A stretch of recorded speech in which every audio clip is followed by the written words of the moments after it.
अक्कलकोटला आमची जी केस चालू होती ना, ती बोगस सिद्ध झाली होती खरं म्हणजे. पण मग आमचे सगळे वकील फोडले गेले. भयानक छळ झाला आम्हाला. तर तिथे एक मनीषा घिवारे म्हणून ॲडव्होकेट होती, ती आता पण आहे बजाजची सल्लागार वगैरे म्हणून ती काम करते ती.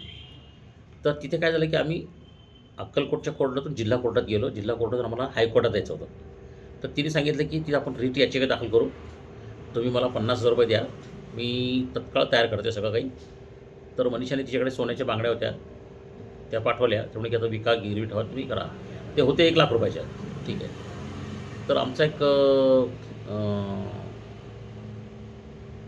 भवानी म्हणून आमचा एक पोरगा होता, त्याला बसनी पाठवलं सोलापूरला. आणि ती काय म्हणाली की आज संध्याकाळच्या सिद्धेश्वर एक्सप्रेसने जाणार आहेत देसाई ॲडव्होकेट हायकोर्टाचे, त्यांना मला पैसे द्यायचे आणि मग ते याचिका दाखल करणार आहेत.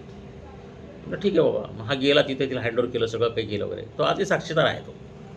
आणि मनीषा घिवारीला पण आम्ही संपर्क केल्यानंतर तिने काही केलं नाही. तर तिने पैसे दिले नाहीत, काही नाही. मग तिला दहशत दाखवली सिद्धाराम मैत्रिणी, याचिका दाखल नाही करायची. काही याचिका दाखल नाही केली. पण आम्ही बार काउन्सिलकडे कंप्लेंट केली, काही केलं नाही बार काउन्सिल. सरळ एका वकिलाने 50,000 रुपये लुटले, सोन्याच्या बांगड्या घेऊन लुटला आम्हाला. काही करू शकले नाही. काय करणार मला सांगा, कोणाकडे जाणार? आपली व्यवस्थाच अशी आहे की तुम्ही न्यायालयात जाऊ शकत नाही. न्यायालयात माझा भाऊ बसलेला आहे, तो तिथून फिल्डिंग लावतो. आणि इकडे वकील लोकांनी पैसे खाल्लेले आहेत, काही करू शकत नाही. फोन बंद करून टाकले. कोणाकडे जाणार, कुठे शोधणार?